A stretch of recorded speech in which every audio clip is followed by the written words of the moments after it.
Syekh Hasanuddin atau Syekh Kuro, orang Islam pertama di Karawang. Hampir semua orang Islam di Jawa Barat pasti mengenal nama Syekh Kuro atau Syekh Hasanuddin, salah satu orang yang mengislamkan masyarakat Jawa Barat, tepatnya di Karawang. Syekh Kuro, menurut naskah Purwaka Caruban Nagari, adalah seorang ulama dari Champa, Vietnam sekarang. Beliau adalah putra ulama besar perguruan Islam dari negeri Champa yang bernama Syekh Yusuf Siddiq. Beliau masih ada garis keturunan dari Syekh Jumadil Kubro dan kakeknya Syekh Jalaluddin, seorang ulama dari Mekah. Dari garis nasab ibunya yang bernama Diah Kirana. Ia datang pertama kali ke Jawa, tepatnya di Pelabuhan Muara Jati Cirebon, pada tahun 1416, lalu menetap di Karawang pada tahun 1418. Sebelum menonton lebih lanjut videonya, jangan lupa subscribe channelnya, agar bisa mendapat informasi sejarah lainnya, dan jangan lupa bagikan video ini jika dianggap bermanfaat. Syekh Kuro mempunyai nama lain yaitu Syekh Kurotul Ain, Syekh Hasanuddin, dan Syekh Mursahadatillah. Beliau menikah dengan Ratna Sondari, putri dari Ki Gedeng Karawang, dan dikaruniai putra, yakni Syekh Ahmad. Syekh Kuro meninggal dunia dan dimakamkan di Pulau Bata, Desa Pulau Kalapa, Kecamatan Lemah Abang, Kabupaten Karawang. Syekh Kuro, salah satu penyebar agama Islam tertua, yang konon lebih dulu dibandingkan Wali Songo tersebut. Perjalanan dakwah Syekh Kuro. Pada tahun 1409, Kaisar Chengtu dari dinasti Ming memerintahkan Laksamana Sampobo untuk memimpin armada angkatan lautnya dan mengerahkan 63 buah kapal dengan prajurit yang berjumlah hampir 25.000 orang untuk menjalin persahabatan dengan kesultanan yang beragama Islam. Dalam armada angkatan laut Tiongkok itu, rupanya diikutsertakan Syekh Hasanuddin dari Champa untuk mengajar agama Islam di Kesultanan Malaka. Sebab Syekh Hasanuddin adalah putra seorang ulama besar perguruan Islam di Champa, yang bernama Syekh Yusuf Siddiq, yang masih ada garis keturunan dengan Rasulullah. Dikisahkan pula, setelah Syekh Hasanuddin menunaikan tugasnya di Malaka, selanjutnya beliau mengadakan kunjungan ke daerah Martasinga Cirebon, melalui Pelabuhan Muara Jati. Kedatangan ulama besar tersebut disambut baik oleh Ki Gedeng Tapa, atau Ki Gedeng Jumajanti, putra bungsu Prabu Wastu Kancana, Syah Bandar di Cirebon Larang, yang menggantikan Ki Gedeng Sindangkasih, yang telah wafat. Ketika kunjungan berlangsung, masyarakat di setiap daerah yang dikunjungi, merasa tertarik dengan ajaran Islam yang dibawa Syekh Kuro, sehingga akhirnya banyak warga yang memeluk Islam. Kegiatan penyebaran agama Islam oleh Syekh Hasanuddin rupanya sangat mencemaskan penguasa Pajajaran waktu itu, yaitu Prabu Wastu Kencana, atau Prabu Anggalarang, yang menganut ajaran Hindu. Sehingga beliau diminta agar penyebaran agama tersebut dihentikan.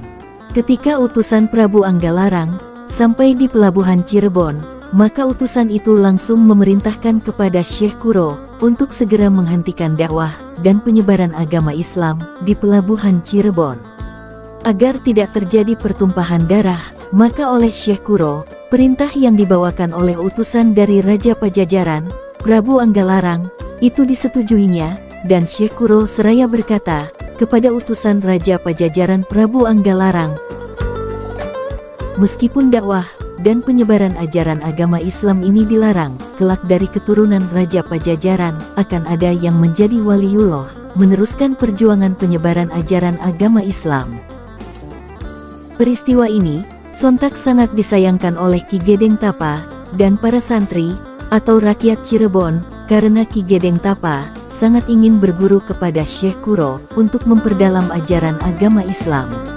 Singkat cerita, sekitar tahun 1418 Masehi, setelah dari Cirebon, Syekh Kuro pindah dan memasuki Muara Kali Citarum, yang pada waktu itu ramai dilayari oleh perahu para pedagang yang memasuki wilayah Pajajaran. Selesai menyusuri Kali Citarum, akhirnya rombongan perahu singgah di Pura Dalam atau Pelabuhan Karawang. Kedatangan rombongan ulama besar ini disambut baik oleh petugas pelabuhan Karawang dan diizinkan untuk mendirikan musola yang digunakan juga untuk belajar mengaji dan tempat tinggal. Maka di Karawang ini, Syekh Hasanuddin dikenal sebagai Syekh Kuro karena dia adalah seorang yang hafal Al-Quran dan sekaligus qori yang bersuara merdu. Setelah beberapa waktu berada di pelabuhan Karawang, Syekh Hasanuddin menyampaikan dakwahnya di musola yang dibangunnya dengan penuh keramahan. Oleh karena itu, setiap hari banyak penduduk setempat yang secara sukarela menyatakan masuk Islam. Berita tentang dakwah Syekh Hasanuddin di pelabuhan Karawang rupanya telah terdengar kembali oleh Prabu Anggalarang yang dahulu pernah melarang Syekh Kuro melakukan kegiatan yang sama tatkala mengunjungi pelabuhan Muara Jati Cirebon.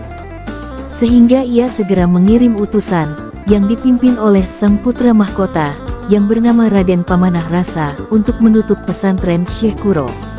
Namun tatkala putra mahkota ini tiba di tempat tujuan, rupanya hatinya tertambat oleh alunan suara merdu ayat-ayat suci Al-Quran yang dikumandangkan oleh Nyai Subang Larang.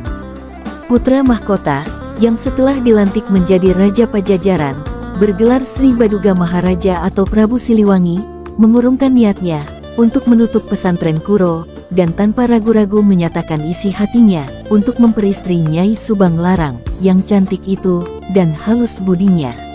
Lamaran tersebut rupanya diterima oleh Nyai Subang Larang dengan syarat mas kawinnya berupa bintang saketi, yaitu simbol dari tasbih yang berada di negeri Makkah. Sumber lain menyatakan bahwa hal itu merupakan kiasan bahwa sang Prabu haruslah masuk Islam dan patuh dalam melaksanakan syariat Islam. Selain itu, Nyai Subang Larang juga mengajukan syarat agar anak-anak yang akan dilahirkan kelak haruslah ada yang menjadi raja. Semua hal tersebut rupanya disanggupi oleh Raden Pamanah Rasa, sehingga beberapa waktu kemudian pernikahan pun dilaksanakan bertempat di pesantren Kuro, di mana Syekh Kuro sendiri bertindak sebagai penghulunya. Dengan Islamnya Prabu Siliwangi melalui pernikahan dengan Nyai Subang Larang, Syekh Kuro memegang peranan penting dalam masuknya pengaruh ajaran Islam ke keluarga sang Prabu Siliwangi.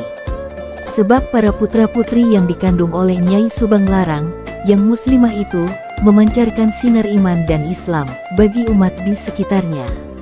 Nyai Subang Larang sebagai istri seorang raja memang harus berada di istana Pakuan Pajajaran dengan tetap memancarkan cahaya Islamnya.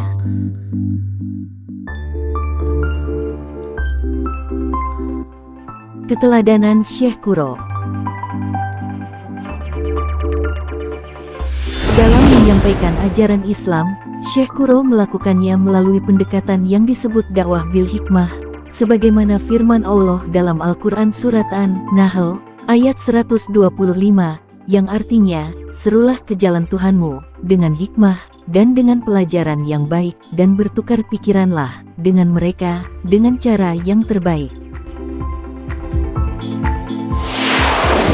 Syekh Kuro, seorang penyebar Islam yang sangat sabar, memiliki keistimewaan yakni suaranya yang merdu mampu menarik masyarakat untuk memeluk Islam, penampilan yang sejuk, tutur bicara yang santun, ketika beliau menyampaikan dakwah, hingga beliau dianggap tokoh, yang dianggap mampu menenteramkan situasi pada waktu itu.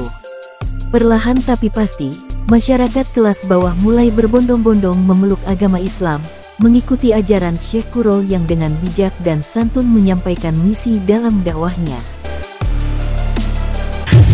Sebagai umat Islam generasi sekarang, kita harus meneladani Syekh Kuro, yakni sikap sabarnya, bahwa ketika seseorang dianugerahkan keistimewaan, maka harus digunakan untuk berdakwah. Semoga video ini bisa menambah wawasan tentang sejarah Islam di Indonesia.